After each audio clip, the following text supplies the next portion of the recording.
Hi hello guys, welcome back to my channel. ಹೇಗಿದ್ದೀರಾ ಎಲ್ಲರೂ? Hope ಎಲ್ಲರೂ ಚೆನ್ನಾಗಿದ್ದೀರಾ ಅಂತ ಅಂದ್ಕೊಳ್ತೀನಿ. ನಾನು ಕೂಡ ಅಷ್ಟೇ ತುಂಬಾ ಚೆನ್ನಾಗಿದ್ದೀನಿ.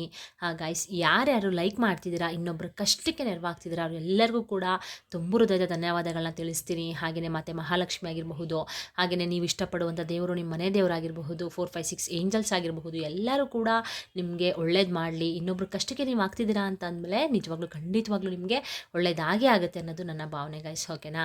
ಹೊಸದಾಗಿ ನನ್ನ ಚಾನಲ್ ನೋಡ್ತಾ ಇರೋರು, ಹೇಗೆ ಮೇಡಮ್ ನಾವು ಒಂದು ಲೈಕ್ ಕೊಡೋದ್ರಿಂದ ಇನ್ನೊಬ್ರು ಕಷ್ಟಕ್ಕೆ ನೆರವಾಗ್ತೀವಿ ಅಂತ ನೀವು ಕೇಳಬಹುದು.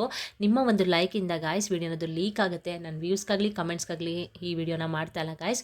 ಇನ್ನೊಬ್ರು ಕಷ್ಟಕ್ಕೆ ಒಂದು ನನ್ನ ಕಡೆಯಿಂದ ಏನೋ ಒಂದು ನನಗೆ ಗೊತ್ತಿರೋದನ್ನ ತಿಳಿಸ್ಕೊಡ್ತಾ ಇದ್ದೀನಿ ಅಷ್ಟೇ. ಓಕೆನಾ? ಸೊ ವಿಡಿಯೋನದು ಲೀಕ್ ಆಗುತ್ತೆ. ನಮ್ಮ ಥರ ನಿಮ್ಮ ಥರ ಕಷ್ಟದಲ್ಲಿರೋರು ತುಂಬ ಜನ ಇರ್ತಾರೆ ಅಲ್ವಾ? ಅವ್ರಿಗೆಲ್ಲ ಏನೋ ನಮ್ಮ ಕಡೆಯಿಂದ ಒಂದು ಹೆಲ್ಪ್ ಆದರೆ ಸಾಕು ಅಷ್ಟೇ. ಸೊ ನಾನು ನನಗೆ ಗೊತ್ತಿರೋದನ್ನ ತಿಳಿಸ್ಕೊಡ್ತೀನಿ. ನಿಮ್ಮ ಕೆಲಸ ಏನು ಹೇಳಿ? ಒಂದು ಲೈಕ್ ಕೊಡೋದು ಅಷ್ಟೇ. ಲೈಕ್ ಕೊಡೋಕ್ಕೆ ಕಾಸು ಕೊಡಬೇಕಾ, ಇಲ್ಲ ಸಬ್ಸ್ಕ್ರೈಬ್ ಮಾಡ್ಕೊಳ್ಳೋಕೆ ಕಾಸು ಕೊಡಬೇಕಾ? ಇಲ್ಲ ಅಲ್ವಾ? ದಯವಿಟ್ಟು ಒಂದು ಲೈಕ್ ಕೊಡೋ ಮುಖಾಂತರ ಇನ್ನೊಬ್ಬರು ಕಷ್ಟಕ್ಕೆ ನೆರವಾಗಿ ಅಂತ ನಾನು ಕೇಳ್ಕೊಳ್ತಾ ಇವತ್ತಿನ ವ್ಲಾಗ್ನ ಸ್ಟಾರ್ಟ್ ಮಾಡ್ಕೊಳ್ತೀನಿ. ಓಕೆನಾ ಗಾಯ್ಸ್? ಹಾಗೆಯೇ ಒಂದಿಬ್ಬರು ಕಮೆಂಟ್ ಮಾಡಿದರು ನನಗೆ, ನಮ್ಮ ಮನೇಲಿ ನಮ್ಮ ಅತ್ತೆ ಮತ್ತು ನನ್ನ ಗಂಡ ಡೈಲಿ ಜಗಳ ಮಾಡ್ತಾರೆ ಮೇಡಮ್, ನನಗೆ ಇಬ್ಬರು ಮಕ್ಕಳಿದ್ದಾರೆ, ಹಾಗೆಯೇ ಮನಸ್ಸಿಗೆ ನೆಮ್ಮದಿನೇ ಇಲ್ಲ ಅಂತ ಒಬ್ಬರು ಕಮೆಂಟ್ ಮಾಡಿದ್ದಾರೆ. ನಾನು ಮೇಲ್ಗಡೆ ಹಾಕಿದ್ದೀನಿ, ಬೇಕಾದ್ರೆ ನೋಡ್ಕೊಳ್ಳಿ ಅದನ್ನು. ಹಾಗೆಯೇ ಇನ್ನೊಬ್ಬರು ಡೈಲಿ ಮನೆಯಲ್ಲಿ ಜಗಳ ಆಗುತ್ತೆ ಮೇಡಮ್, ನನಗೆ ಇದಕ್ಕೊಂದು ರೆಮಿಡಿ ತಿಳಿಸ್ಕೊಡಿ ಅಂತ ಕೇಳಿದರು. ಅವರಿಗೋಸ್ಕರ ಈ ವಿಡಿಯೋ ಅಂತ ಹೇಳ್ಬೋದು. ಹಾಗೆಯೇ ಹಣಕಾಸಿನ ಸಮಸ್ಯೆ ಏನಾದರೂ ನೀವು ಎದುರಿಸ್ತಾ ಇದ್ದರೆ, ಓಕೆನಾ, ಬರೀ ಮನೆಯಲ್ಲಿ ಜಗಳ ಆಗ್ತಿದೆ ಅನ್ನೋದಕ್ಕಲ್ಲ ಗಾಯ್ಸ್, ಅದ್ರ ಜೊತೆಗೇ ಅಂದರೆ ಜಗಳ ಆಗ್ತಿದ್ರೆ ಅದಕ್ಕೂ ಈ ಒಂದು ರೆಮಿಡಿ ಅದ್ಭುತವಾಗಿ ಕೆಲಸ ಮಾಡುತ್ತೆ. ಅದ್ರ ಜೊತೆಗೆ ನಿಮಗೆ ಏನಾದರೂ ಹಣಕಾಸಿನ ಸಮಸ್ಯೆ ಏನಾದರೂ ಜಾಸ್ತಿ ಆಗಿದ್ದರೆ, ಅಂದರೆ ಕಷ್ಟಪಟ್ಟು ದುಡಿತಾ ಇರ್ತೀರಾ, ₹1 ಕೂಡ ನಿಮಗೆ ಉಳಿತಾ ಇರೋದಿಲ್ಲ, ಹಾಗೆಯೇ ಆರೋಗ್ಯದ ಸಮಸ್ಯೆ ಅನ್ನೋದು ಜಾಸ್ತಿ ಆಗಿದೆ, ಬಿಸ್ನೆಸ್ಸಲ್ಲಿ ನಮಗೆ ವ್ಯಾಪಾರ ಆಗ್ತಿಲ್ಲ ಅನ್ನೋರಾಗಿರಬಹುದು, ಈ ರೀತಿ ಕಷ್ಟನ ಯಾರ್ಯಾರು ಫೇಸ್ ಮಾಡ್ತಿದ್ದೀರಾ ಅವರೆಲ್ಲರಿಗೂ ಕೂಡ ಈ ಒಂದು ರೆಮಿಡಿ ಅನ್ನೋದು ಅದ್ಭುತವಾಗಿ ಕೆಲಸ ಮಾಡುತ್ತೆ. ಓಕೆನಾ? ಕಷ್ಟದಲ್ಲಿ ತುಂಬ ಜನ ಕಣ್ಣೀರಾಗ್ತಾ ಇರ್ತೀರ, ಆಯಿತಾ? ಒಂದು ನಂಬಿಕೆ ಇಟ್ಟು ಈ ರೀತಿ ಕೆಲವೊಂದು ರೆಮಿಡಿಗಳನ್ನ ಮಾಡ್ಕೊಳ್ಳಿ. ತುಂಬಾ ದುಡ್ಡು ಖರ್ಚು ಮಾಡಿ ಮಾಡುವಂಥ ರೆಮಿಡಿಗಳು ಯಾವುದೂ ಅಲ್ಲ ಅಲ್ವಾ? ಅಂದರೆ ಹೊರಗಡೆ ಹೋಗಿ ದುಡ್ಡು ಖರ್ಚು ಮಾಡಿ, ದುಡ್ಡಿರೋರು ಮಾಡ್ತೀರಾ, ಇಲ್ಲದೇ ಇರೋರು ಏನು ಮಾಡ್ತೀರಾ ಅಲ್ವಾ? ದುಡ್ಡಿರೋರಾದರೆ ಹೊರಗಡೆ ಹೋಗಿ ದುಡ್ಡು ಖರ್ಚು ಮಾಡ್ತಾರೆ, ಪೂಜೆಗಳನ್ನ ಮಾಡಿಸ್ತಾರೆ, ಅಂದರೂ ಕೂಡ ಅವ್ರಿಗೆ ಗುಡ್ ರಿಸಲ್ಟ್ ಸಿಗೋದಿಲ್ಲ. ಇನ್ನು ದುಡ್ಡು ಒಬ್ಬೊಬ್ರಿಗೆ ಸಿಗುತ್ತೆ ಗುಡ್ ರಿಸಲ್ಟು, ಒಬ್ಬೊಬ್ರಿಗೆ ಸಿಗೋದಿಲ್ಲ. ಇನ್ನು ಕೆಲವೊಬ್ರಿಗೆ ಏನಾಗುತ್ತೆ ಅಂತಂದರೆ ದುಡ್ಡೇ ಇರೋದಿಲ್ಲ ಅವ್ರ ಹತ್ರ ಆ ಥರ ಪೂಜೆ ಮಾಡಿಸ್ಕೊಳ್ಳೋದಕ್ಕೆ ಅಲ್ವಾ? ಎಲ್ಲರಿಗೂ ಕೂಡ ಹಣದ ಸಮಸ್ಯೆ ಅನ್ನೋದು ಒಂದಲ್ಲ ಒಂದು ಟೈಮಲ್ಲಿ ಕಾಡುತ್ತೆ ಗಾಯ್ಸ್, ಅವ್ರಿಗೆ ಎಂಥ ಶ್ರೀಮಂತನೇ ಆಗಿರಲಿ. ಓಕೆನಾ? ಹಣಕಾಸಿನ ಸಮಸ್ಯೆ ಅನ್ನೋದು ಒಂದು ಟೈಮಲ್ಲಂತೂ ಕಾಡುತ್ತೆ. ಸೊ ಅದಕ್ಕೆ ಹೇಳ್ತಾ ಇರೋದು, ಕೆಲವೊಂದು ರೆಮಿಡಿಗಳನ್ನ ನಾವು ನಂಬಿಕೆ ಇಟ್ಟು ಶ್ರದ್ಧಾ ಭಕ್ತಿಯಿಂದ ಮಾಡ್ಕೊಳ್ಳೋದ್ರಿಂದ ನಮಗೆ ನಿಜವಾಗ್ಲೂ ಜೀವನದಲ್ಲಿ ಏಳಿಗೆ ಅನ್ನೋದು ಸಿಗುತ್ತೆ. ಸಾಲದ ಸಮಸ್ಯೆ ಕ್ಲಿಯರ್ ಆಗುತ್ತೆ. ಗಂಡ ಹೆಂಡತಿ ಮಧ್ಯೆ ಜಗಳ ಇದ್ದರೆ, ಮನೆಯಲ್ಲಿ ಅಪ್ಪ ಮಕ್ಕಳುಗಳ ಜೊತೆ ಜಗಳ ಇದ್ದರೆ, ವ್ಯಾಪಾರ ಆಗ್ತಾ ಇಲ್ಲ, ನನಗೆ ಆರೋಗ್ಯದ ಸಮಸ್ಯೆ ತುಂಬಾ ಕಾಡ್ತಾ ಇದೆ, ಎಲ್ಲ ಹಾಸ್ಪಿಟ್ಲಿಗೂ ತೋರಿಸಿದ್ದೀನಿ ಅಂದರೂ ಕೂಡ ನನಗೆ ಹುಷಾರಾಗ್ತಾ ಇಲ್ಲ ಅನ್ನೋರಾಗಿರ್ಬೋದು, ಈ ಒಂದು ರೆಮಿಡಿನ ಮಾಡ್ಕೊಳ್ಳಿ, ತುಂಬಾ ಒಳ್ಳೆಯದಾಗುತ್ತೆ. ಓಕೆನಾ? ಸೊ ಬನ್ನಿ ಯಾವ ರೀತಿ ರೆಮಿಡಿನ ಮಾಡ್ಕೊಳ್ಳೋದು ಅಂತ ನಾನು ನಿಮಗೆ ತಿಳಿಸ್ಕೊಡ್ತಾ ಹೋಗ್ತೀನಿ. ಅದಕ್ಕಿಂತ ಮುಂಚೆ ನಿಮಗೆ ಗೊತ್ತಲ್ಲ, ನನ್ನ ಚಾನಲ್ಗೆ ಸಬ್ಸ್ಕ್ರೈಬ್ ಮಾಡ್ಕೊಳ್ದೆ ನೋಡ್ತಾ ಇದ್ದಾರೆ, ದಯವಿಟ್ಟು ನನ್ನ ಚಾನಲ್ಗೆ ಸಬ್ಸ್ಕ್ರೈಬ್ ಮಾಡ್ಕೊಂಡು ಸಪೋರ್ಟ್ ಮಾಡಿ. ಆಲ್ರೆಡಿ ಸಬ್ಸ್ಕ್ರೈಬ್ ಮಾಡ್ಕೊಂಡಿರೋರಿಗೆ ನನ್ನ ಧನ್ಯವಾದಗಳನ್ನ ತಿಳಿಸ್ತೀನಿ. ಆದಷ್ಟು ಕಮೆಂಟ್ ಮಾಡಿ, ನಿಮ್ಗೆ ಯಾವ ರೀತಿ ವೀಡಿಯೋಸ್ ಬೇಕಾದನ್ನು ಕಮೆಂಟ್ ಮಾಡಿ, ನಾನು ಅದನ್ನು ಮಾಡ್ತೀನಿ. ಓಕೆನಾ? ಸುಮಾರು ಜನ ಕಮೆಂಟ್ಸ್ ಮಾಡ್ತಾಯಿದ್ದೀರಾ ಅಂತಂದರೆ, ನಾವು ಈ ರೀತಿ ಪರಿಹಾರಗಳನ್ನ ಮಾಡ್ಕೋತಾ ಇದ್ದೀವಿ, ನಮ್ಗೆ ಒಳ್ಳೇದಾಗ್ತಿದೆ ಅಂತ ಸುಮಾರು ಜನ ಕಮೆಂಟ್ಸ್ ಮಾಡ್ತಿದ್ದೀರಾ. ಹಾಗೆಯೇ ಈ ರೀತಿ ಪ್ರಾಬ್ಲಮ್ಗಳನ್ನ ಫೇಸ್ ಮಾಡ್ತಿದ್ದೀವಿ ಅಕ್ಕ, ನನಗೆ ಯಾವ ರೀತಿ ರೆಮಿಡಿನ ಮಾಡಬೇಕು, ಯಾವ ರೆಮಿಡಿ ಮಾಡಬೇಕು ತಿಳಿಸ್ಕೊಡಿ ಅಂತ ಸುಮಾರು ಜನ ಕಮೆಂಟ್ಸ್ ಕೂಡ ಮಾಡ್ತಿದ್ದೀರಾ. ಎಲ್ಲರಿಗೂ ಕೂಡ ನಾನು ಒಂದು ಕಡೆಯಿಂದ ರೆಮಿಡಿನ ಮಾಡಿ ಅದರಲ್ಲಿ ಗುಡ್ ರಿಸಲ್ಟ್ ಸಿಕ್ಕರೆ ಮಾತ್ರ ನಾನು ನಿಮಗೆ ಶೇರ್ ಮಾಡ್ತಾ ಇರೋದು. ಓಕೆನಾ ಗಾಯ್ಸ್? ಅಂದರೆ ನನ್ನ ಚಾನಲಲ್ಲಿ ಬಂದು ಸುಮ್ಮನೆ ಅವ್ರು ಹೇಳ್ತಾರೆ ಇವ್ರು ಹೇಳ್ತಾರೆ ಅಂತ ನಾನು ವಿಡಿಯೋ ಮಾಡಿ ಹಾಕೋದಿಲ್ಲ ಗಾಯ್ಸ್. ಓಕೆನಾ? ಒಂದ್ಸಲ ಅದ್ರ ಬಗ್ಗೆ ತಿಳ್ಕೊಂಡು ಓಕೆ ಫೈನ್, ನನಗೆ ಒಂದು ಗುಡ್ ರಿಸಲ್ಟ್ ಸಿಕ್ತು ಅಂದರೆ ಮಾತ್ರ ನಾನು ನಿಮಗೆ ಶೇರ್ ಮಾಡುವಂಥದ್ದು, ಸರಿನಾ? ಆಮೇಲೆ ನೀವು ಎಲ್ಲ ಮಾಡ್ತೀರ ರೆಮಿಡಿಗಳನ್ನ, ನಿಮ್ಗೆ ವರ್ಕ್ ಆಗಲಿಲ್ಲ ಅಂದರೆ ನೀವು ನನ್ನ ಬೈಕೊಳ್ಬಾರ್ದು ಅಲ್ವಾ? ಸೊ ಅದಕ್ಕೆ ಹೇಳ್ತಾ ಇರೋದು, ನಾನು ಒಂದ್ಸಲ ಎಕ್ಸ್ಪೆರಿಮೆಂಟ್ ಮಾಡ್ತೀನಿ. ಹಾಗೆಯೇ ನನ್ನ ಫ್ಯಾಮಿಲಿ ಆಗಿರಬಹುದು, ನನ್ನ ಫ್ರೆಂಡ್ಸ್ ಸರ್ಕಲ್ ಆಗಿರಬಹುದು, ನನ್ನ ಜೊತೆ ಯಾರ್ಯಾರಿದ್ದಾರೆ ಎಲ್ಲರೂ ಕೂಡ ಈ ರೆಮಿಡಿಗಳನ್ನ ಮಾಡಿಕೊಂಡು ಸಕ್ಸಸ್ಫುಲ್ನ ಕಂಡುಕೊಳ್ತಿದ್ದಾರೆ, ಅವ್ರ ಕಷ್ಟಗಳನ್ನ ಕಳ್ಕೊಳ್ತಿದ್ದಾರೆ. ಓಕೆನಾ? ಸೊ ಅದಕ್ಕೆ ಹೇಳ್ತಾ ಇರೋದು, ನಿಮ್ಮ ಥರ ಕಷ್ಟದಲ್ಲಿ ತುಂಬ ಜನ ಇರ್ತಾರೆ ಅಲ್ವಾ? ಕಣ್ಣೀರಲ್ಲಿ ಕೈ ತೊಳಿತಾ ಇರ್ತೀರಾ, ಆಯಿತಾ? ನಮಗೆ ಯಾಕಪ್ಪ ಈ ಕಷ್ಟ, ದೇವ್ರು ನಮ್ಗೆ ಯಾಕೆ ಈ ರೀತಿ ಮೋಸ ಮಾಡ್ತಿದ್ದಾನೆ, ನಾವು ಯಾರಿಗೇನು ಅನ್ಯಾಯ ಮಾಡಿದ್ದೀವಿ, ಈ ರೀತಿನೇ ಇರುತ್ತೆ, ಆಯಿತಾ? ಅದ್ರ ಜೊತೆಗೆ ಏನಂದರೆ ಗಾಯ್ಸ್, ಒಂದು ನೆಗೆಟಿವಿಟಿ ಅನ್ನೋದು ನಿಮ್ಮ ಮನೆಯಲ್ಲಿ ಇರೋದ್ರಿಂದ ಪ್ರಾಬ್ಲಮ್ಮು ಕೂಡ ಆಗಿರಬಹುದು. ಅದ್ರ ಜೊತೆಗೆ ನಿಮಗೆ ಕೆಲವೊಂದು ದೋಷಗಳಿಂದ ಕೂಡ ನಿಮಗೆ ಸಮಸ್ಯೆಗಳನ್ನ ತುಂಬ ಜಾಸ್ತಿನೇ ಕಾಡ್ತಾ ಇರುತ್ತೆ ಓಕೆನಾ. ಆ ದೋಷಗಳನ್ನ ಕೂಡ ಕಳ್ಕೊಳ್ಬೇಕು. ಅದಕ್ಕಿಂತ ಮೇನಾಗಿ ನಿಮ್ಮ ಮನೆಯಲ್ಲಿ ಇರುವಂಥ ಒಂದು ನೆಗೆಟಿವಿಟಿನ ಮನೆಯಿಂದ ಹೊರಗಡೆ ಓಡಿಸಿ. ಯಾಕೆ ಒಳ್ಳೆಯದಾಗೋದಿಲ್ಲ? ಹಾಗೆ ಆಗುತ್ತೆ ಖಂಡಿತವಾಗ್ಲೂ. ಇವ್ರು ಹೇಳಿದ ತಕ್ಷಣ ನೆರವೇರ್ಬಿಡುತ್ತಾ? ಈ ರೀತಿ ಒಂದು ಮನಸ್ಥಿತಿ ಮನೋಭಾವನೆ ಇಟ್ಕೊಂಡು ನೀವು ರೆಮಿಡಿಗಳನ್ನ ಮಾಡಿದ್ರೆ ಗಾಯ್ಸ್ ನಿಜವಾಗ್ಲೂ ವರ್ಕ್ ಆಗಲ್ಲ. ಓಕೆನಾ. ಸೊ ಅದಕ್ಕೆ ಹೇಳ್ತಾ ಇರೋದು, ಫಸ್ಟು ನಿಮಗೆ ಒಂದು ನಂಬಿಕೆ ಅನ್ನೋದು ಬಹಳ ಮುಖ್ಯ ಆಗಿರುತ್ತೆ. ಓಕೆನಾ. ನೀವು ಯಾವುದೇ ಒಂದು ರೆಮಿಡಿ ಮಾಡ್ಕೊಳ್ಳಿ, ನಾನು ಸುಮಾರು ರೆಮಿಡಿ ಹಾಕಿದ್ದೀನಿ, ಅದರಲ್ಲಿ ನೀವು ಯಾವುದೇ ಒಂದು ರೆಮಿಡಿ ಮಾಡಿಕೊಂಡ್ರೂ ಕೂಡ ನಂಬಿಕೆ ಅನ್ನೋದು ಬಹಳ ಮುಖ್ಯ ಆಗಿರುತ್ತೆ. ಓಕೆನಾ. ಸೊ ಬನ್ನಿ, ಈಗ ಯಾವ ರೀತಿ ಏನು ಮಾಡೋದು, ಈ ರೆಮಿಡಿಯಿಂದ ಏನು ಯೂಸಸ್ ಅಂತ ನಾನು ಆಲ್ರೆಡಿ ಹೇಳಿದೆ. ಹಾಗೆಯೇ ಈ ರೆಮಿಡಿನ ಯಾವ ವಾರ ಮಾಡಬೇಕು, ಹಾಗೆಯೇ ಯಾವ ರೀತಿ ಮಾಡಬೇಕು ಅಂತ ನಾನು ನಿಮಗೆ ತಿಳಿಸ್ಕೊಡ್ತಾ ಹೋಗ್ತೀನಿ. ಗೈಸ್, ಇಲ್ಲಿ ನಾನು ಒಂದು ಗಾಜಿನ ಅಂದರೆ ಗ್ಲಾಸಲ್ಲಿ ನಾನು ನೀರನ್ನ ತೊಗೊಂಡಿದ್ದೀನಿ. ಓಕೆನಾ. ನೋಡಿ, ಇಲ್ಲಿ ಈ ಮುಕ್ಕಾಲು ಭಾಗದಷ್ಟು ನಾನು ನೀರನ್ನ ತೊಗೊಂಡಿದ್ದೀನಿ. ನೀವು ಕೇಳ್ಬೋದು ಆದಷ್ಟು, ಯಾಕೆ ಮೇಡಮ್ ಈ ರೀತಿ ಗಾಜಂದೇ ನೀವು ಜಾಸ್ತಿ ಯೂಸ್ ಮಾಡ್ತೀರಾ, ಮಣ್ಣಿನ ಪ್ಲೇಟ್ಗಳಾಗಿರಬಹುದು ಆ ರೀತಿ ಎಲ್ಲ ನೀವು ರೆಮಿಡಿಗೆ ಯೂಸ್ ಮಾಡ್ಬೋದಲ್ವಾ ಅಂತ ನೀವು ಕೇಳಬಹುದು. ಮಣ್ಣಿನ ಪ್ಲೇಟು, ಮಣ್ಣಿನ ಮಡಕೆಗಿಂತ ಗಾಯ್ಸ್ ಈ ಗಾಜು ಅನ್ನೋದಿದೆ ನೋಡಿ, ಈ ಗಾಜು ಅನ್ನೋದು ಒಂದು ನೆಗೆಟಿವಿಟಿನ ಆವಾಹನೆ ಮಾಡ್ಕೊಳ್ಳೋ ಶಕ್ತಿ ಈ ಗಾಜಿಗೆ ಇದೆ. ಓಕೆನಾ. ಯಾವುದೇ ಒಂದು ನೆಗೆಟಿವಿಟಿ ಇರಲಿ ಅದನ್ನು ಎಳ್ಕೊಳ್ಳೋ ಶಕ್ತಿ ಈ ಒಂದು ಗಾಜಿಗಿದೆ. ಅದಕ್ಕೆ ನಾನು ಗಾಜಿಂದ ಯಾವಾಗಲೂ ಕೂಡ ಗಾಜಿಂದ ಬೌಲ್ ಆಗಿರಬಹುದು, ಗಾಜಿನ ಗ್ಲಾಸ್ ಆಗಿರಬಹುದು ಯೂಸ್ ಮಾಡೋದು. ಓಕೆನಾ. ಇಲ್ಲಿ ನಾನು ನೀರನ್ನು ತೊಗೊಂಡಿದ್ದೀನಿ. ಆಯಿತಾ. ಜಲ ಅಂದರೆ ನಿಮಗೆ ಗೊತ್ತಿರುತ್ತೆ ಅಲ್ವಾ. ಯಾವುದೇ ಒಂದು ರೆಮಿಡಿಗಳನ್ನ ಮಾಡಬೇಕಾದ್ರೂ ಕೂಡ ಇದು ಕೂಡ ಒಂದು ಅದ್ಭುತವಾಗಿ ಕೆಲಸನ ಮಾಡುತ್ತೆ. ಈಗ ಯಾವ ರೀತಿ ಉಪ್ಪಾಗಿರಬಹುದು, ಸಾಸಿವೆ ಆಗಿರ್ಬೋದು, ಅರಿಶಿನ ಆಗಿರಬಹುದು, ಕುಂಕುಮ ಆಗಿರಬಹುದು, ಈ ರೀತಿ ನಿಮಗೆ ಕೆಲವೊಂದು ಪದಾರ್ಥಗಳು ಯಾವ ರೀತಿ ನಿಮಗೆ ಒಂದು ಗುಡ್ ರಿಸಲ್ಟನ್ನು ಕೊಡುತ್ತೋ ಅದೇ ರೀತಿ ನಿಮಗೆ ಈ ನೀರು ಅನ್ನೋದು ತುಂಬಾ ಅದ್ಭುತವಾಗಿ ಕೆಲಸನ ಮಾಡುತ್ತೆ, ಜೊತೆಗೆ ನಿಮಗೆ ಒಂದು ಗುಡ್ ರಿಸಲ್ಟನ್ನು ಕೊಡುತ್ತೆ. ಓಕೆನಾ. ಸೊ ನಾನಿಲ್ಲಿ ಒಂದು ಗಾಜಿನ ಗ್ಲಾಸ್ದೇ ಹಾಕಬೇಕು. ಪ್ಲಾಸ್ಟಿಕ್ ತೊಗೊಳ್ಬೋದಾ ಇಲ್ಲ ಸ್ಟೀಲ್ ತೊಗೊಳ್ಬೋದಾ ಮೇಡಮ್ ಅಂತ ನೀವು ಕೇಳ್ಬೋದು. ಬೇಡ, ಗಾಜಿಂದು ಗ್ಲಾಸ್ ಇಲ್ಲ ಅಂತಂದರೆ ತೊಗೊಂಬನ್ನಿ. ಒಂದು 40 ರೂಪೀಸಿಗೆಲ್ಲ ನಿಮಗೆ ಸಿಗುತ್ತೆ. ನಾನು ಕೂಡ ಇದನ್ನು 40 ರೂಪೀಸ್ ಕೊಟ್ಬಿಟ್ಟೆ ತಂದಿದ್ದು. ಸೊ 40 ರೂಪೀಸಿಗೆಲ್ಲ ನಿಮಗೆ ಸಿಗುತ್ತೆ ಅಲ್ವಾ. ಸೊ ತೊಗೊಂಡು ಬಂದು ನೀವು ಈ ರೀತಿ ಮುಕ್ಕಾಲು ಭಾಗದಷ್ಟು ನೀರನ್ನ ನೀವು ಹಾಕ್ಕೊಳ್ಬೇಕಾಗುತ್ತೆ. ಹಾಗೆಯೇ ಈ ಒಂದು ರೆಮಿಡಿನ ಗಾಯ್ಸ್ ನೀವು ಶುಕ್ರವಾರ, ಈಗ ನಾಳೆ ಬಂದು ಶುಕ್ರವಾರ ಇದೆ ಅಲ್ವಾ, ಇವತ್ತು ಯಾರ್ಯಾರು ವಿಡಿಯೋ ರೀಚ್ ಆಗಿದೆ, ಹಾಗೆಯೇ ನಾಳೆ ಸಂಜೆವರೆಗೂ ಯಾರ್ಯಾರಿಗೆ ಈ ಒಂದು ವಿಡಿಯೋ ರೀಚ್ ಆಗುತ್ತೆ ಎಲ್ಲರೂ ಕೂಡ ಈ ರೆಮಿಡಿನ ತಪ್ಪದೆ ಮಾಡ್ಕೊಳ್ಳಿ. ನಿಜವಾಗ್ಲೂ ನೋಡಿ, ನಿಮಗೆ ಒಂದು ಗುಡ್ ರಿಸಲ್ಟ್ ಅಂತೂ ಸಿಕ್ಕೇ ಸಿಗುತ್ತೆ. ಓಕೆನಾ. ಶುಕ್ರವಾರ ಇಲ್ಲ ಮಂಗಳವಾರ ಇವೆರಡೇ ದಿನದಲ್ಲಿ ನೀವು ಮಾಡ್ಕೊಳ್ಬೇಕಾಗತ್ತೆ. ಹಾಗೆಯೇ ಇದನ್ನು ಬಂದು ನೈಟು ಮಲ್ಕೊಳ್ಳೋ ಟೈಮಲ್ಲಿ ನೀವು ಮಾಡ್ಕೊಳ್ಬೇಕು. ಊಟ ಎಲ್ಲ ಮುಗಿಸ್ಕೊಳ್ಳಿ, ಆದಷ್ಟು ಕಿಚನನ್ನು ಕ್ಲೀನಾಗಿ ಇಟ್ಕೊಳ್ಳಿ. ಸ್ವಚ್ಛತೆ ಎಲ್ಲಿರುತ್ತೋ ಅಲ್ಲಿ ಮಹಾಲಕ್ಷ್ಮಿ ಖಂಡಿತವಾಗ್ಲೂ ನೆಲೆ ಊರ್ತಾರೆ. ಆಯಿತಾ. ಬರೀ ಕಿಚನ್ ಅಂತಲ್ಲ, ನಿಮ್ಮ ಫುಲ್ಲು ಮನೆ ಎಲ್ಲನೂ ಕೂಡ ಕ್ಲೀನಾಗಿ ಇಟ್ಕೊಳ್ಬೇಕು. ಮಸಾಲೆ ಪದಾರ್ಥಗಳಾಗಿರಬಹುದು, ಅರಿಶಿನ, ಉಪ್ಪು, ಹುಣಸೆ ಹಣ್ಣು, ಅಕ್ಕಿ, ಈ ರೀತಿ ಯಾವುದು ಕೂಡ ಖಾಲಿ ಡಬ್ಬನ ನೀವು ಇಡಬಾರ್ದು. ಸ್ವಲ್ಪ ಖಾಲಿ ಆಗೋಕ್ಕಿಂತ ಮುಂಚೆನೇ ಗಾಯ್ಸ್ ನೀವು ತಂದುಬಿಟ್ಟು ಇಟ್ಕೋಬೇಕಾಗತ್ತೆ. ಸರಿನಾ. ಸೊ ಆ ರೀತಿ ಮಾಡ್ಕೊಳ್ಳಿ. ಹಾಗೆಯೇ ಮತ್ತು ಮಹಾಲಕ್ಷ್ಮಿಗೆ ಶುಕ್ರವಾರ ಮಂಗಳವಾರ ತುಪ್ಪದ ದೀಪನ ಹಚ್ಚಿ, ಶುಕ್ರವಾರ ತುಪ್ಪದ ದೀಪನ ಹಚ್ಚಿ, ಮತ್ತು ಮಹಾಲಕ್ಷ್ಮಿಗೆ ಕೆಂಪು ಬಣ್ಣ ಅಂದರೆ ತುಂಬ ಇಷ್ಟ, ಕೆಂಪು ಬಣ್ಣದ ಬಟ್ಟೆನ ಧರಿಸ್ಕೊಂಡು ಪೂಜೆನ ಮಾಡಿ, ಹಾಗೆಯೇ ಕೆಂಪು ಬಣ್ಣದ ಹೂವನ್ನು ದೇವರಿಗೆ ಅರ್ಪಿಸಿ, ಹಾಗೆ ಬೆಲ್ಲ ಅಂದರೆ ಮತ್ತು ಮಹಾಲಕ್ಷ್ಮಿಗೆ ತುಂಬಾ ಪ್ರಿಯವಾದದ್ದು. ಬೆಲ್ಲದಿಂದ ನೈವೇದ್ಯನ ಮಾಡಿ ಯಾವುದಾದ್ರೂ ಒಂದು ಸ್ವೀಟನ್ನ ಮಾಡಿ ದೇವರಿಗೆ ಇಡಿ. ಆಯಿತಾ.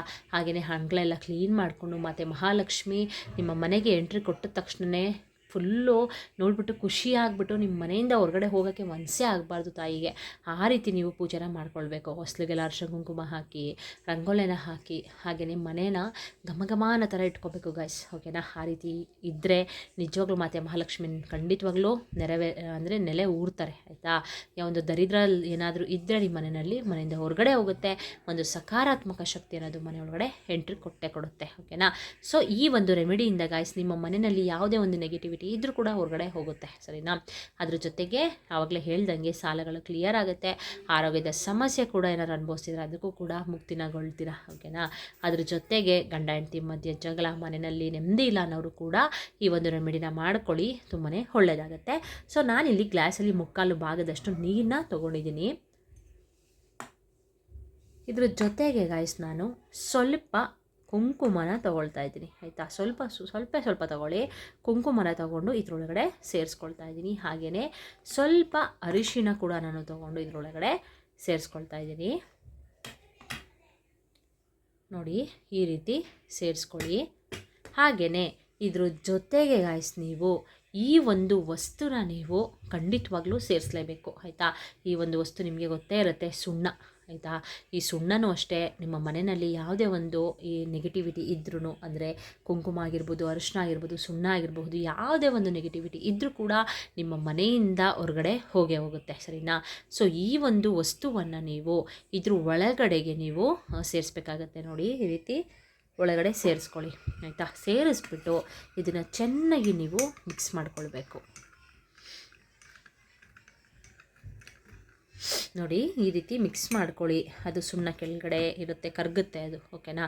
ಸೊ ಈ ರೀತಿ ಮಿಕ್ಸ್ ಮಾಡ್ಕೊಳ್ಳಿ. ಮಿಕ್ಸ್ ಮಾಡಿಕೊಂಡು ಗಾಯ್ಸ್ ನೀವು ನೆಕ್ಸ್ಟು ಮಲ್ಕೊಳ್ಬೇಕಾದ್ರೆ ಮಾಡ್ಕೊಳ್ಳಿ. ಎಲ್ಲರೂ ಮಲಗಿದ ಮೇಲೆ ನೀವು ಮಲ್ಕೊಳ್ಳೋ ಟೈಮಲ್ಲಿ ಇದನ್ನು ಮಾಡ್ಕೊಳ್ಳಿ. ಇದನ್ನು ಕೈಯಲ್ಲಿ ಹಿಡ್ಕೊಂಡು ನೀವು ಸಂಕಲ್ಪನ ಮಾಡ್ಕೊಳ್ಬೇಕು ಆಯಿತಾ. ಮತ್ತು ಮಹಾಲಕ್ಷ್ಮಿಗೆ ನಮ್ಮ ಮನೆಯಲ್ಲಿ ಯಾವುದೇ ಒಂದು ನೆಗೆಟಿವಿಟಿ ಇದ್ದರೂ ಕೂಡ ನಮ್ಮ ಮನೆಯಿಂದ ಹೊರಗಡೆ ಹೋಗಬೇಕು ತಾಯಿ. ನಮ್ಮ ಮನೆಯಲ್ಲಿ ಹಣ ಅನ್ನೋದು ನಾನಾ ಮೂಲೆಯಿಂದ ಬರಬೇಕು. ನನ್ನ ಕಷ್ಟಗಳಿಗೆ ಮುಕ್ತಿ ಸಿಗಬೇಕು. ನನಗೆ ಆರೋಗ್ಯದ ಸಮಸ್ಯೆ ಈ ರೀತಿ ಕಾಡ್ತಾ ಇದೆ, ನನಗೆ ಒಳ್ಳೆಯದಾಗಬೇಕು. ಹಾಗೆಯೇ ಬಿಸ್ನೆಸ್ಸಲ್ಲಿ, ವ್ಯಾಪಾರದಲ್ಲಿ ನನಗೆ ಒಳ್ಳೆಯದಾಗಬೇಕು. ಅಕ್ಕಪಕ್ಕದವ್ರದ್ದು ಕಣ್ಣು ಕೆಟ್ಟ ದೃಷ್ಟಿ ಸರಿ ಇಲ್ಲ, ಕಣ್ದೃಷ್ಟಿ ಸರಿ ಇಲ್ಲ, ಅವ್ರದ್ದು ಯಾವುದೇ ನಮ್ಮ ಮನೆ ಮೇಲೆ, ನನಗಾಗಿರ್ಬೋದು, ನನ್ನ ಗಂಡನ ಮೇಲೆ ಆಗಿರಬಹುದು. ಈ ರೀತಿ ನೋಡಿ ಗಾಯ್ಸ್, ಏನಂದರೆ ಗಂಡ ಹೆಂಡತಿ ಮಧ್ಯೆ ಜಗಳ ಆಗ್ತಿದೆ, ಮನೆಯಲ್ಲಿ ನೆಮ್ಮದಿ ಇಲ್ಲ, ಜಗಳ ಆಗ್ತಿದೆ ಅಂತಂದರೆ ಕೆಟ್ಟ ದೃಷ್ಟಿಗಳು, ಅಂದರೆ ಅಕ್ಕಪಕ್ಕದವರು ಕಣ್ಣುಗಳೇ ಬಿದ್ದಿರುತ್ತೆ ಆಯಿತಾ.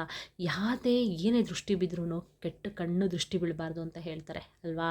ಸೊ ಅಕ್ಕಪಕ್ಕದವ್ರು ನೋಡಪ್ಪ ಅವ್ನ ಹೆಂಡ್ತಿನೇ ಚೆನ್ನಾಗಿ ನೋಡ್ಕೋತಾವನೆ, ನೋಡಪ್ಪ ಹೆಂಡ್ತಿ ಗಂಡನೇ ಚೆನ್ನಾಗಿ ನೋಡ್ಕೋತಾಳೆ, ಈ ರೀತಿ ಕೆಲವೊಬ್ಬರು ಕಣ್ಣುಗಳು ಸರಿ ಇರೋದಿಲ್ಲ. ಆ ಕಣ್ಣುಗಳು ಏನಾದರೂ ಬಿದ್ದರೆ ಮಾತ್ರ ಈ ರೀತಿ ನಿಮ್ಮ ಮನೆಯಲ್ಲಿ ಜಗಳ ಅನ್ನೋದು ಆಗೋದು ಆಯಿತಾ. ಸೊ ಈ ರೀತಿ ನೀವು ಸಂಕಲ್ಪನ ಮಾಡ್ಕೊಳ್ಬೇಕು. ನನಗೂ ನನ್ನ ಗಂಡಂಗೂ ಮನೆಯಲ್ಲಿ ಜಗಳ ಆಗ್ತಾ ಇದೆ, ಅದು ನಮ್ಮ ಮನೆಯಲ್ಲಿ ನೆಮ್ಮದಿ ಕೊಡು ತಾಯಿ. ನಮಗೆ ಯಾವುದೇ ರೀತಿ ನಮಗೆ ಕೆಟ್ಟ ದೃಷ್ಟಿಗಳು, ಕೆಟ್ಟ ಕಣ್ಣುಗಳು, ಜನಗಳ ದೃಷ್ಟಿಗಳು ಯಾವುದು ಕೂಡ ನಮ್ಮ ಮೇಲೆ ಬೀಳಬಾರ್ದು, ನಮಗೆ ಒಳ್ಳೆಯದಾಗಬೇಕು ತಾಯಿ. ಅದಕ್ಕೋಸ್ಕರ ಈ ರೀತಿ ಸಂಕಲ್ಪನ ಮಾಡ್ಕೊಳ್ತಾ ಇದ್ದೀನಿ. ನನ್ನ ಗಂಡ ಚೆನ್ನಾಗಿ ನಾನು ನೋಡ್ಕೊಳ್ಬೇಕು, ಹಾಗೆ ನನ್ನ ಹೆಂಡತಿ ಕೂಡ ನಾನು ಚೆನ್ನಾಗಿ ನೋಡ್ಕೋಬೇಕು, ಮನೆಯಲ್ಲಿ ಜಗಳಗಳು ಆಗಬಾರ್ದು, ಜೊತೆಗೆ ಆರೋಗ್ಯದ ಸಮಸ್ಯೆ ಏನಾದರೂ ಇದ್ದರೆ ಅದು ಕೂಡ ಕ್ಲಿಯರ್ ಆಗಲಿ ತಾಯಿ ಅಂತ ಕೇಳಿಕೊಂಡು ಸಂಕಲ್ಪನ ಮಾಡಿಕೊಂಡು ಗಾಯ್ಸ್ ನೀವೇನು ಮಾಡಬೇಕು ಅಂತಂದರೆ, ನಿಮ್ಮ ಮನೆಯಲ್ಲಿ ಎಲ್ಲ ಮೂಲೆಗೂ ಆಯಿತಾ, ಒಂದು ರೂಮ್ ಆಗಿರಬಹುದು, ಕಿಚನ್ ಆಗಿರಬಹುದು, ಪ್ರತಿಯೊಂದು ಮೂಲೆಗೂ ಈ ಒಂದು ಗ್ಲಾಸನ್ನ ಟಚ್ ಮಾಡಿ, ಸರಿನಾ. ಟಚ್ ಮಾಡಿ, ಯಾವ ಮೂಲೆನೂ ಬಿಡಬೇಡಿ ಮನೆಯಲ್ಲಿ ಆಯಿತಾ. ಎಲ್ಲ ಮೂಲೆಗೂ ಕೂಡ ಈ ಗ್ಲಾಸ್ನ ಹಿಡ್ಕೊಂಡು ಟಚ್ ಮಾಡಿಬಿಟ್ಟು ನೀವು ಯಾವುದಾದ್ರೂ ಒಂದು ಮೂಲೆಯಲ್ಲಿ ಇದನ್ನು ಇಟ್ಟುಬಿಡಿ, ಸರಿನಾ. ಅಂದರೆ ನೈಟು ಮಲ್ಕೊಳ್ಳೋ ಟೈಮಲ್ಲಿ ಮಾಡ್ಕೊಳ್ಳಿ. ಯಾವುದಾದ್ರೂ ಒಂದು ಮೂಲೆಯಲ್ಲಿ ಇಟ್ಟುಬಿಟ್ಟು ಬೆಳಿಗ್ಗೆ ಅಷ್ಟೊತ್ತಿಗೆ ಎದ್ದುಬಿಟ್ಟು ಇದನ್ನು ತೊಗೊಂಡೋಗ್ಬಿಟ್ಟು ಯಾವುದಾದ್ರೂ ಡ್ರೈನೇಜ್ ಆಗಿರಬಹುದು, ಇಲ್ಲಾಂದರೆ ಯಾವುದಾದ್ರೂ ಒಂದು ಗಿಡದ ಹತ್ರ ಆಗಿರಬಹುದು, ಆ ರೀತಿ ಹಾಕ್ಬಿಡಿ. ಯಾರು ಓಡಾಡಬಾರ್ದು, ಆ ರೀತಿ ಅಂದರೆ ಯಾರು ಓಡಾಡದೇ ಇರುವಂಥ ಜಾಗಕ್ಕೆ ಹಾಕಿ. ಯಾಕಂದರೆ ನಮ್ಮಿಂದ ಇನ್ನೊಬ್ರಿಗೆ ತೊಂದರೆ ಆಗಬಾರ್ದು ಆಯಿತಾ. ನಮ್ಮಿಂದ ಒಬ್ರಿಗೆ ಒಳ್ಳೇದಾಗಬೇಕು ಹೊರತು ತೊಂದರೆ ಅಂತೂ ಆಗಕ್ಕೆ ಹೋಗಬಾರ್ದು. ಅದಕ್ಕೆ ಹೇಳ್ತಾ ಇರೋದು, ಯಾವುದಾದ್ರೂ ಒಂದು ಡ್ರೈನೇಜ್ಗೆ ಹಾಕಿ, ಇಲ್ಲ ಅಂತಂದರೆ ಯಾವುದಾದ್ರೂ ಒಂದು ಗಿಡದ ಹತ್ರ ಇದನ್ನು ತೊಗೊಂಡೋಗ್ಬಿಟ್ಟು ಹಾಕ್ಬಿಟ್ಟು ಬಂದು ಈ ಗ್ಲಾಸನ್ನು ಮತ್ತೆ ನೀವು ಕ್ಲೀನಾಗಿ ವಾಶ್ ಮಾಡಿಕೊಂಡು ಮತ್ತೆ ಯೂಸ್ ಮಾಡ್ಬೋದು, ಓಕೆನಾ. ಈ ಒಂದು ರೆಮಿಡಿನ ಗಾಯ್ಸ್ ನೀವು 3 ವಾರ ಕಂಟಿನ್ಯೂಸ್ ಆಗಿ ಮಾಡ್ಕೊಳ್ಳಿ. ಈ ಒಂದು ರೆಮಿಡಿ ಮಾಡಿ ನಿಮಗೆ 24 ಗಂಟೆ ಒಳಗಡೆ ನಿಜವಾಗ್ಲೂ ನೋಡಿ ಒಂದು ಗುಡ್ ರಿಸಲ್ಟ್ ಅನ್ನೋದು ನಿಮಗೆ ಸಿಕ್ಕೇ ಸಿಗುತ್ತೆ ಖಂಡಿತವಾಗ್ಲೂ, ಓಕೆನಾ. ನಾನಾ ಮೂಲೆಗಳಿಂದ ನಿಮಗೆ ಹಣ ಬರಲಿಕ್ಕೆ ಸ್ಟಾರ್ಟ್ ಆಗುತ್ತೆ. ನಿಮ್ಮ ಕಷ್ಟದ ಟೈಮು ಮುಗೀತು ಅಂತ ಅಂದ್ಕೊಳ್ಳಿ ಆಯಿತಾ. ಒಂದು ಸುಖ ಅನ್ನೋದು ನಿಮಗೆ ಬರ್ತಾ ಇದೆ, ಕಷ್ಟ ಅನ್ನೋದು ಕಳೆದೋಯ್ತು ನಮ್ಮ ಜೀವನದಲ್ಲಿ, ಆ ರೀತಿ ನೀವು ಆಯಿತಾ, ಕಷ್ಟ ಅನ್ನೋದು ಕಳೆದೋಗ್ಬಿಡುತ್ತೆ. ಆ ರೀತಿ ನಿಮಗೆ ಒಂದು ಗುಡ್ ರಿಸಲ್ಟ್ ಅಂತೂ ಸಿಕ್ಕೇ ಸಿಗುತ್ತೆ. ಇದನ್ನು ನೀವು ವಾರ ಕೂಡ ಮಾಡ್ಬೋದು. ಈಗ ಶುಕ್ರವಾರ ಮಾಡಿಕೊಂಡ್ರೆ ನೆಕ್ಸ್ಟ್ ಶುಕ್ರವಾರ ಮಾಡ್ಕೊಳ್ಳಿ, ಮಂಗಳವಾರ ಮಾಡಿಕೊಂಡ್ರೆ ನೆಕ್ಸ್ಟ್ ಮಂಗಳವಾರ ಮಾಡ್ಕೊಳ್ಳಿ. 3 ವಾರ ಕಂಟಿನ್ಯೂಸ್ ಆಗಿ ಮಾಡಿ. ಓಕೆ ಅಪ್ಪ, ಚೆನ್ನಾಗಿ ನನಗೆ ಒಳ್ಳೇದಾಗ್ತಿದೆ, ಒಳ್ಳೇದಾಗೇ ಆಗುತ್ತೆ ನಿಜವಾಗ್ಲೂ, ಓಕೆನಾ. ಒಳ್ಳೇದಾಯಿತು ನಮಗೆ ಈ ಒಂದು ರೆಮಿಡಿನ ಮಾಡಿದ್ಮೇಲೆ ಅಂತ ಅನ್ನೋರು ಗಾಯ್ಸ್, ನಿಜವಾಗ್ಲೂ ಖಂಡಿತವಾಗ್ಲೂ ಹೇಳ್ತೀನಿ, ಒಳ್ಳೇದಾಗೇ ಆಗುತ್ತೆ. ವಾರ ಕೂಡ ನೀವು ಮಾಡ್ಬೋದು, ಏನೂ ತೊಂದರೆ ಇಲ್ಲ ಆಯಿತಾ. ಯಾಕಂದರೆ ಈ ಒಂದು ರೆಮಿಡಿನ ನಾನು ಕೂಡ ಸುಮಾರು ದಿನದಿಂದ ಅಂತಂದರೆ ನಿಯರ್ ಆಯಿತು ಗಾಯ್ಸ್, ಒಂದು 11 ಮಂತ್ಸ್ 12 ಮಂತ್ಸಿಂದನೂ ನಾನು ಈ ಒಂದು ರೆಮಿಡಿನ ಮಾಡ್ತಾಯಿದ್ದೀನಿ. ನನಗೆ ನಿಜವಾಗ್ಲೂ ಒಂದು ಗುಡ್ ರಿಸಲ್ಟ್ ಅನ್ನೋದು ಸಿಕ್ಕಿದೆ ಆಯಿತಾ. ಸೊ ಇದೇ ರೀತಿ ಹಲವಾರು ರೆಮಿಡಿಗಳನ್ನ ಮಾಡಿ ಹಾಕಿದ್ದೀನಿ ನಾನು, ಅದನ್ನು ಡಿಸ್ಕ್ರಿಪ್ಷನಲ್ಲಿ ಲಿಂಕನ್ನ ಕೊಟ್ಟಿರ್ತೀನಿ, ಒಮ್ಮೆ ಅದನ್ನು ಚೆಕ್ ಮಾಡ್ಕೊಳ್ಳಿ. ಹಾಗೆಯೇ ನಿಮಗೇನಾದರೂ ಡೌಟ್ಸ್ ಇರೋ ಕಮೆಂಟ್ ಬಾಕ್ಸಲ್ಲಿ ಕೇಳಿ ತಿಳಿಸ್ಕೊಡ್ತೀನಿ. ಎಲ್ಲರಿಗೂ ಕೂಡ ನಾನು ಆನ್ಸರ್ನ ಮಾಡ್ತೀನಿ, ಒಬ್ಬದು ನಾನು ಪೆಂಡಿಂಗ್ ಇಟ್ಟಿಲ್ಲ ಆಯಿತಾ. ಎಲ್ಲರಿಗೂ ಕೂಡ ನಾನು ರಿಪ್ಲೈನ ಮಾಡಿದ್ದೀನಿ. ಹಾಗೆಯೇ ಈ ಒಂದು ಅಂತಂದರೆ ಈ ರೀತಿ ಜಗಳ ಆಗ್ತಿದೆ ಅಂತ ಕೇಳಿದ್ರಲ್ವ ಒಂದಿಬ್ಬರು, ಅವ್ರಿಗೂ ಕೂಡ ಹೆಲ್ಪ್ ಆಯಿತು ನಿಮಗೆ ಅಂತ ತಿಳ್ಕೊಳ್ತೀನಿ ಆಯಿತಾ. ಈ ಒಂದು ರೆಮಿಡಿ ಅನ್ನೋದು ನಿಮಗೆ ನಿಜವಾಗ್ಲೂ ಅದ್ಭುತವಾಗಿ ಕೆಲಸನ ಮಾಡುತ್ತೆ. ಇದೇ ರೀತಿ ತುಂಬಾ ಇನ್ನೂ ನನಗೆ ಗೊತ್ತಿರುವಂಥದ್ದು ಎಲ್ಲದನ್ನು ಕೂಡ ನಾನು ನಿಮಗೆ ಶೇರ್ ಮಾಡ್ತಾ ಹೋಗ್ತೀನಿ ಆಯಿತಾ. ಅಂದರೆ ಒಂದಿನ ಬಿಟ್ಟು ಒಂದಿನ ವೀಡಿಯೋ ಹಾಕ್ತಾಯಿದ್ದೀನಿ, ನಾನು ಡೈಲಿ ಹಾಕೋಕ್ಕಾಗ್ತಾಯಿಲ್ಲ ಗೈಸ್, ಯಾಕಂದರೆ ನನಗೂ ಕೂಡ ಬ್ಯುಸಿ ಲೈಫ್ ಆಯಿತಾ, ಬ್ಯುಸಿ ಇರ್ತೀನಿ ನಾನು ಕೂಡ. ಸೊ ನೀವೆಲ್ಲ ನನ್ನ ವೀಡಿಯೋಗೋಸ್ಕರ ಕಾಯ್ತಿದ್ದೀರಾ ಅಂತ ವೀಕ್ಲಿ 3 ವೀಡಿಯೋಸ್ನ ನಾನು ಹಾಕ್ತಿದ್ದೀನಿ, ಅಂದರೆ ಡೇ ಬೈ ಡೇ ವೀಡಿಯೋ ಮಾಡಿ ಹಾಕ್ತಿದ್ದೀನಿ. ನಿಮ್ಮ ಕಷ್ಟಗಳಿಗೆ ನಾನು ಕೂಡ ನೆರವಾಗ್ತೀನಿ. ನನಗೇನು ಗೊತ್ತು ಅದನ್ನು ತಿಳಿಸ್ಕೊಡ್ತೀನಿ ಆಯಿತಾ. ನಾನು ಒಬ್ಬಳೇ ಚೆನ್ನಾಗಿರಬೇಕು, ನಾನು ಒಬ್ಬಳೇ ರೆಮಿಡಿ ಮಾಡ್ಕೊಂಡು ನಾನು ಒಬ್ಬಳೇ ಚೆನ್ನಾಗಿರಬೇಕು ಅಂತ ಏನೂ ಅಲ್ಲ ಗೈಸ್. ನೀವೆಲ್ಲ ನನ್ನ ಫ್ಯಾಮಿಲಿ ಆಯಿತಾ. ಯಾರ್ಯಾರು ವೀಡಿಯೋ ನೋಡ್ತಾ ಇದ್ದೀರಾ, ಹಾಗೆಯೇ ಸಬ್ಸ್ಕ್ರೈಬ್ ಮಾಡ್ಕೊಂಡಿದ್ದೀರಾ, ಎಲ್ಲರೂ ಕೂಡ ನನ್ನ ಫ್ಯಾಮಿಲಿ ಆಗಿರೋದ್ರಿಂದ ನಿಮ್ಮ ಕಷ್ಟಗಳು ಕೂಡ ನನ್ನ ಕಷ್ಟ ಅಲ್ವಾ. ಸೊ ನಾನು ಏನೋ ಒಂದು ನಿಮಗೆ ಅಂದರೆ ನಂಗೆ ಗೊತ್ತಿರುವಂಥದ್ದನ್ನು ನಿಮಗೆ ತಿಳಿಸ್ಕೊಡ್ತೀನಿ. ನೀವೇನು ಮಾಡ್ಬೇಕು ಹೇಳಿ, ಅಂದರೆ ನಂಬಿಕೆ ಇಟ್ಟು ನೀವು ವಿಡಿಯೋ ಅಂದರೆ ಈ ರೆಮಿಡಿಗಳನ್ನ ಮಾಡ್ಕೊಳ್ಳಿ, ತುಂಬಾ ಒಳ್ಳೆಯದಾಗೇ ಆಗುತ್ತೆ. ಓಕೆನಾ. ಓಕೆ ಗೈಸ್, ನೋಡಿದ್ರಲ್ಲ ಇವತ್ತಿನ ವಿಡಿಯೋ ನಿಮಗೆ ಯೂಸ್ಫುಲ್ ಆಯಿತು ಅಂತ ಅಂದ್ಕೊಳ್ತೀನಿ. ಯೂಸ್ಫುಲ್ ಆಯಿತು ಅನಿಸಿದ್ರೆ ದಯವಿಟ್ಟು ಲೈಕ್ ಮಾಡಿ, ಸಬ್ಸ್ಕ್ರೈಬ್ ಮಾಡ್ಕೊಳ್ಳೋದು ಮರಿಬೇಡಿ, ಕಮೆಂಟ್ಸ್ ಮಾಡಿ, ಶೇರ್ ಮಾಡಿ ಅಂತ ಹೇಳ್ತಾ ನೆಕ್ಸ್ಟ್ ಹೊಸ ಯೂಸ್ಫುಲ್ ಇನ್ಫಾರ್ಮೇಷನ್ ವಿಡಿಯೋದೊಂದಿಗೆ ಸಿಗ್ತೀನಿ. ಅಲ್ಲಿವರೆಗೂ ಬಾಯ್ ಬಾಯ್, ಸಿ ಯು, ಟೇಕ್ ಕೇರ್.